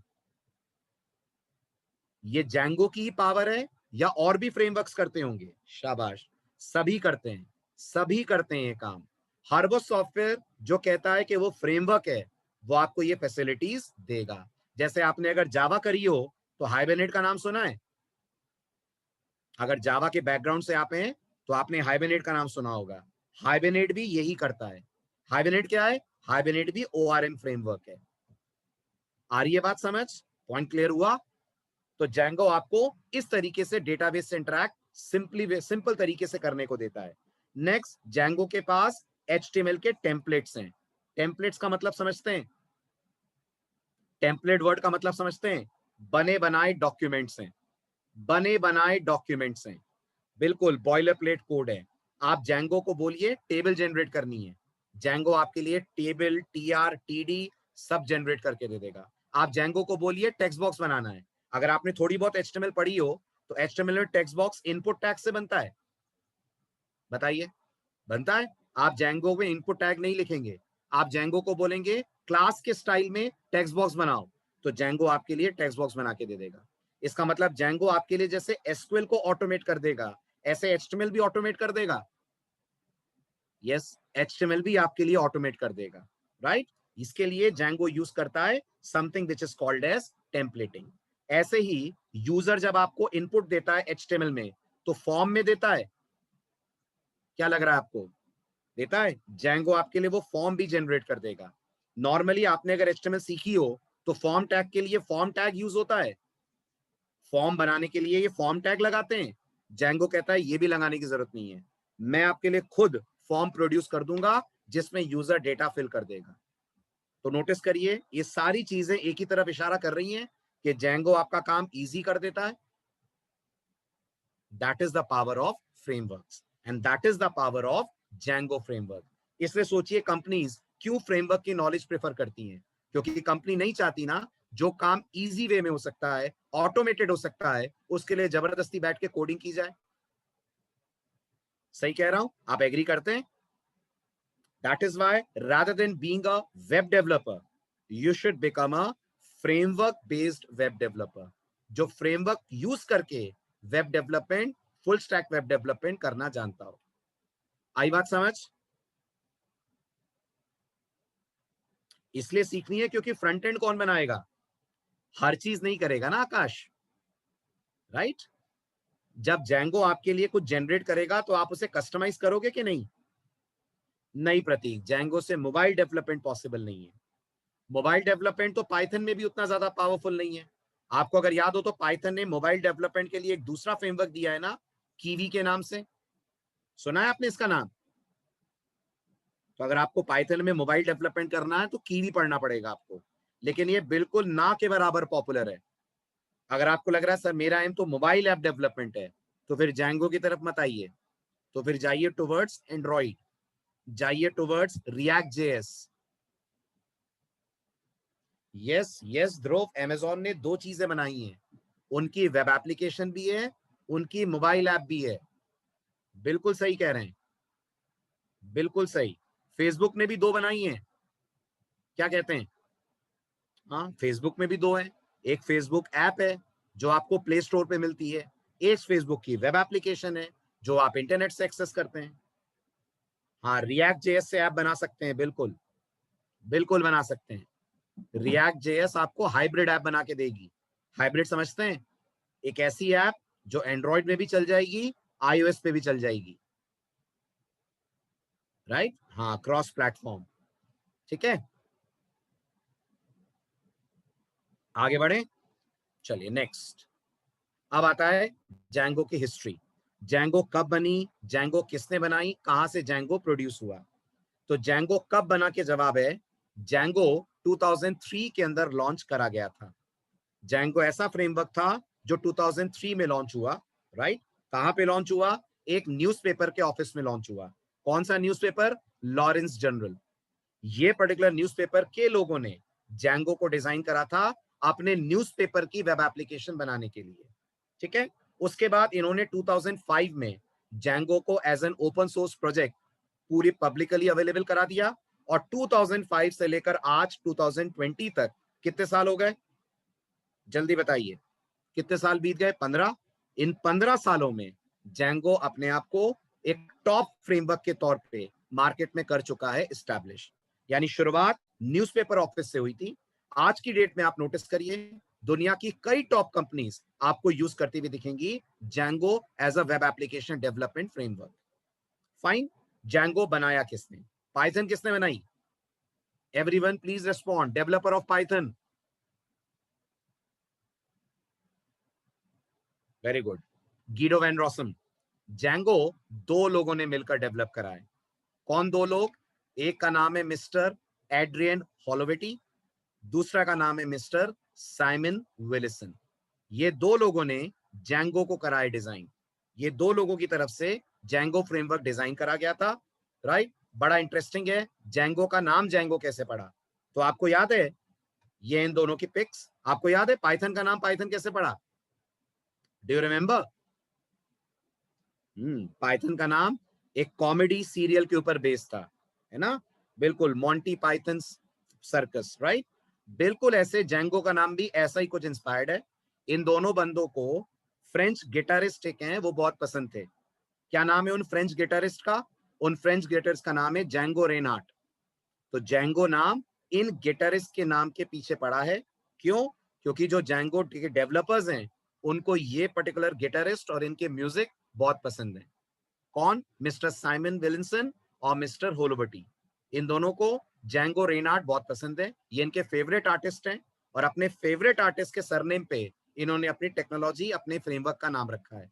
मतलब नॉन टेक्निकल रीजन है, कुल मिलाकर ये बोल सकते हैं the name Django is not technical.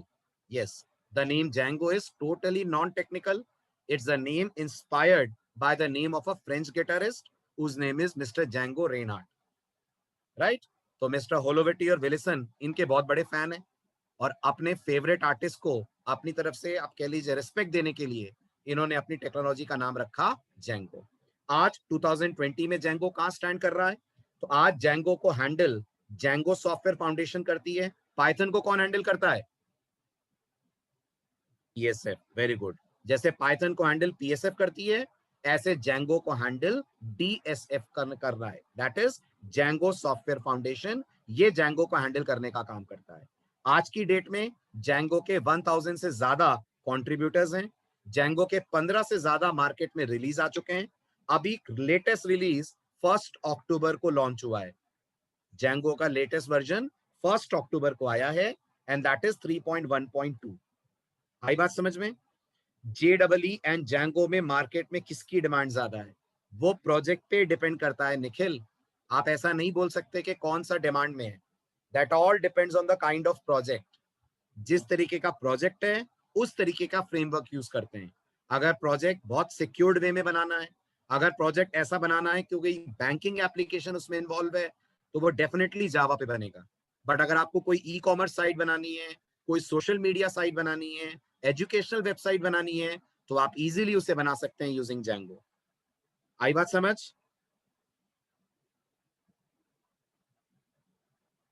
एक जनरल वेब एप्लीकेशन जेंगो में अगर आप बनाएंगे 15 से 20 दिन, 15 to 20 डेज, अगर आपको जेंगो आता है तो फाइन। मैं बताऊंगा हर्ष लाइब्रेरी ऑफ फ्रेमवर्क, अभी आगे बढ़ेंगे तब। अभी समझ नहीं आएगा, अभी बहुत बिगिनिंग स्टेज पे हो। बस लाइब्रेरी में आप इतना मान लो, लाइब्रेरी को आप कॉल करते हो जबकि फ्रेमवर्क आपके कोड को कॉल करता है। ये एक बेसिक डिफरेंस याद रखना। जब आप लाइब्रेरी यूज करते हो तो आप उसे कॉल करते हो। फॉर एग्जाम्पल, अगर आप पाइथन के अंदर डेटाबेस से इंटरैक्ट करते हो तो आप पाइथन के फंक्शंस कॉल करते हो डेटाबेस से इंटरैक्ट करने के लिए, वो लाइब्रेरी कहलाती है। लेकिन जेंगो में जब आप डेटाबेस से इंटरैक्ट करोगे तो जो कोड आप लिखोगे उस कोड को जेंगो कॉल करेगा। अभी आया समझ? तो फ्रेमवर्क आपको कॉल करता है, लाइब्रेरी को आप कॉल करते हैं। बिल्कुल कर सकते हैं। React JS front end framework है, जेंगो बैक एंड फ्रेमवर्क है। बिल्कुल कर सकते हैं आप जेंगो एंगुलर, जेंगो रिएक्ट, कोई भी कॉम्बिनेशन चलेगा। राइट, आगे बढ़ू, नेक्स्ट पॉइंट पे आ जाएं। ठीक है, अब जेंगो डाउनलोड कहां से होगा? जेंगो डाउनलोड होगा जेंगो की ऑफिशियल वेबसाइट से। कौन सी है? djangoproject.com। राइट, आप इस वेबसाइट पे जाकर जेंगो को डाउनलोड करेंगे। अभी मत करिएगा क्योंकि अभी हम जेंगो शुरू नहीं कर रहे हैं। जैसा मैंने कहा, अभी हम क्या शुरू करेंगे? जल्दी जल्दी बताइए, एवरीवन प्लीज रिस्पॉन्ड। अभी हम लोग शुरू करेंगे फ्रंट एंड वाला पार्ट। ये कुछ पॉपुलर एप्लीकेशंस हैं जो जेंगो पे डिजाइन की गई हैं। एक एक का आइकन पहचान रहे हैं? ये कौन है? Who is this? Instagram. Very good, this is icon of Instagram. ये कौन है? This is Bitbucket. Bitbucket. Git का नाम सुना है आपने? Have you heard Git and GitHub? सुना है, राइट? गिट और गिटहब वर्जन कंट्रोल सिस्टम है, रिपोजिटरीज हैं, बिल्कुल वैसे बिट बकेट है। पढ़ेंगे आप आगे क्या होता है ये। देन ये तो जानते ही हैं, बताने की जरूरत नहीं है। यूट्यूब। ये क्या है? This is discuss. कोरा जानते हैं? कोरा, कोरा जानते हैं, राइट? जैसे कोरा है डिस्कशन फोरम, ऐसे डिस्कस डिस्कशन फोरम है। ये पी फॉर पिंटरेस्ट। नाम सुना है पिंटरेस्ट? सुना होगा, राइट? WP न्यूज़पेपर है अमेरिका का, वॉशिंगटन पोस्ट, राइट, ये भी जैंगो पे डिजाइंड है। ये आइकन पहचान रहे हैं, अनिल कपूर जिसका ऐड कर रहे हैं आजकल, right, Spotify, right, audio streaming web application, right, इसको पहचान रहे हैं, drop box, this is drop box, file sharing web application, बिल्कुल वैसे जैसे गूगल ड्राइव है, right. This is event bright, event bright क्या है ये इवेंट मैनेजमेंट वेब एप्लीकेशन है। और लास्ट वाले को तो बताने की जरूरत नहीं है, आइकन से ही पहचान रहे होंगे, फायरफॉक्स। ये सब वो कंपनीज हैं जो अपने प्रोजेक्ट में यूज करती हैं जैंगो, ठीक है। अब आप देखिए, ये हर एप्लीकेशन एक अलग डोमेन की एप्लीकेशन है, मानते हैं। स्पॉटिफाई म्यूजिक पे डील करती है, इंस्टाग्राम फोटोज पे डील करती है, डिस्कस एक डिस्कशन फोरम है, वॉशिंगटन पोस्ट एक न्यूज़पेपर है, और ये पूरा डोमेन करा है जैंगो ने, कवर अप करा है जैंगो ने। इस पूरे डोमेन पे आप जैंगो यूज कर सकते हैं, क्या है, करे गए हैं लोग, इन्हीं एप्लीकेशंस को जैंगो पे डिजाइन कर रहे हैं, राइट। बढ़ू आगे, ठीक है। आप जैंगो के करस्पॉन्डिंग ऑल्टरनेट्स कौन है? सुमित अभी समझ नहीं आएगा, तुमने जैंगो पढ़ लिया पूरा, तो मैं कैसे बताऊंगा डिफरेंस?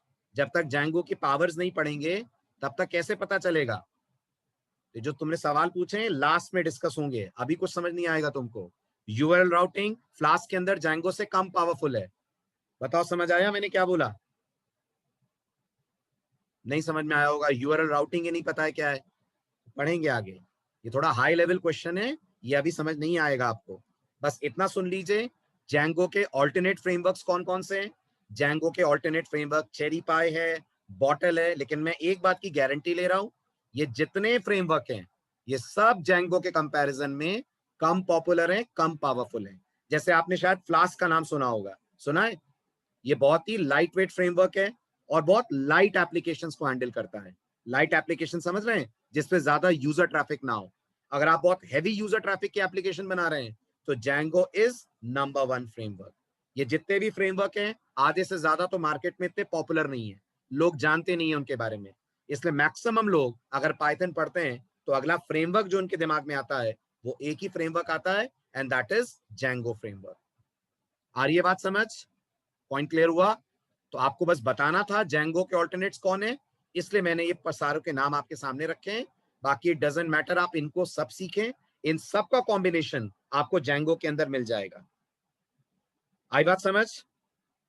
मशीन लर्निंग के लिए फ्रेमवर्क नहीं होता, मशीन लर्निंग की लाइब्रेरीज होती हैं। कौन सी लाइब्रेरी है मशीन लर्निंग के लिए? Tensor flow. अगर आपको मशीन लर्निंग करनी है तो आप टेंसर फ्लो यूज करिए, फाइन।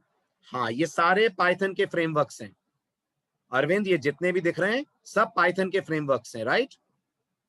बहुत सारी कंपनीज ने बनाए हैं, छोटे छोटे फ्रेमवर्क्स हैं, लेकिन कोई भी उतना पॉपुलर नहीं है जितना जैंगो है। आप खुद बताओ ना, आप लोगों ने इसमें से कितनों के नाम सुने थे? 50% के भी नहीं सुने होंगे, सही कह रहा हूं?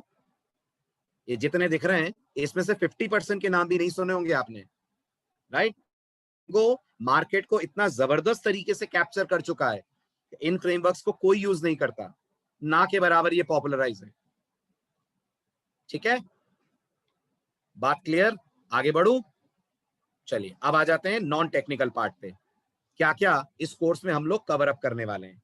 जैसा मैंने आपसे कहा, हमारा कोर्स फुल स्टैक डेवलपमेंट है, तो कवर अप फ्रंट एंड भी होगा, कवर अप बैक एंड भी होगा, राइट।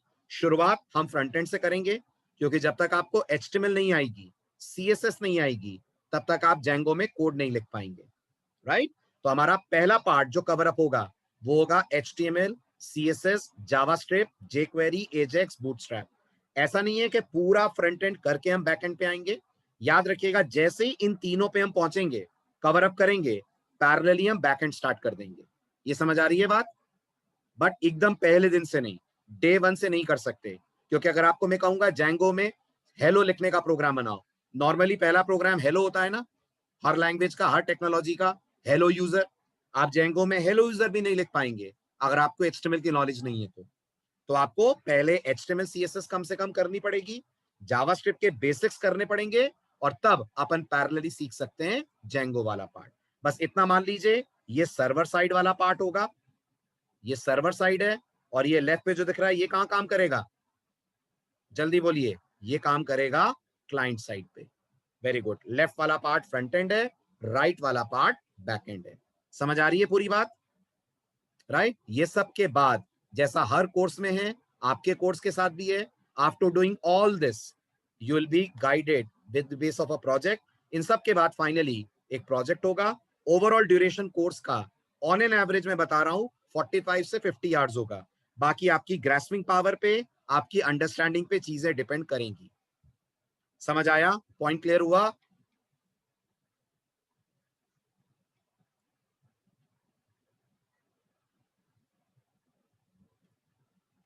वेरी गुड, ठीक है।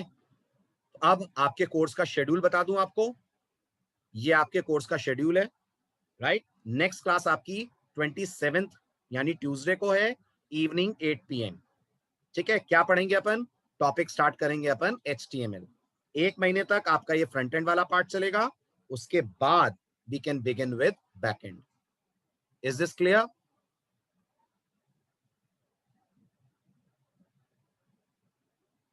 राइट, ठीक है। नेक्स्ट लेक्चर में आइए, उसी लेक्चर में सारा फीस वगैरह का शेड्यूल, डिस्काउंट ऑफर्स, वो सारे अनाउंस होंगे। फाइन, तो अब आपको कब आना है? तो हर्ष आप परमजी सर से बात कर लीजिए, आपको अगर सिर्फ बैकएंड पढ़ना है तो। ठीक है, चलिए अब आपको आना है ट्यूसडे 27 अक्टूबर 8 PM। फाइन, उसी दिन अपन स्टार्ट करेंगे फ्रंट एंड का first part, that is HTML। Clear? चलो, बाय बाय, टेक केयर।